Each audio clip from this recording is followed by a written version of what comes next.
യഹോവയായ ദൈവം സ്ത്രീയോട്, നീ ഈ ചെയ്തതെന്ത് എന്ന് ചോദിച്ചതിന്, പാമ്പെന്നെ വഞ്ചിച്ചു, ഞാൻ തിന്നുപോയി എന്ന് സ്ത്രീ പറഞ്ഞു.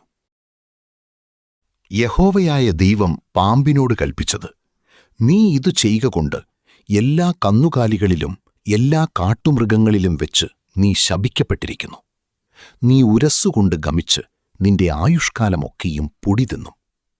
ഞാൻ നിനക്കും സ്ത്രീക്കും നിന്റെ സന്തതിക്കും അവളുടെ സന്തതിക്കും തമ്മിൽ ശത്രുത്വമുണ്ടാക്കും. അവൻ നിന്റെ തല തകർക്കും, നീ അവന്റെ കുതികാൽ തകർക്കും. മനുഷ്യനോട് കൽപ്പിച്ചതോ, നീ നിന്റെ ഭാര്യയുടെ വാക്കനുസരിക്കുകയും തിന്നരുതെന്നു ഞാൻ കൽപ്പിച്ച വൃക്ഷഫലം തിന്നുകയും ചെയ്തതുകൊണ്ട് നിന്റെ നിമിത്തം ഭൂമി ശപിക്കപ്പെട്ടിരിക്കുന്നു.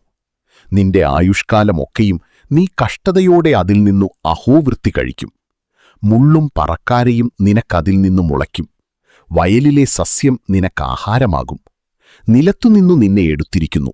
അതിൽ തിരികെ ചേരുവോളം മുഖത്തെ വിയർപ്പോടെ നീ ഉപജീവനം കഴിക്കും.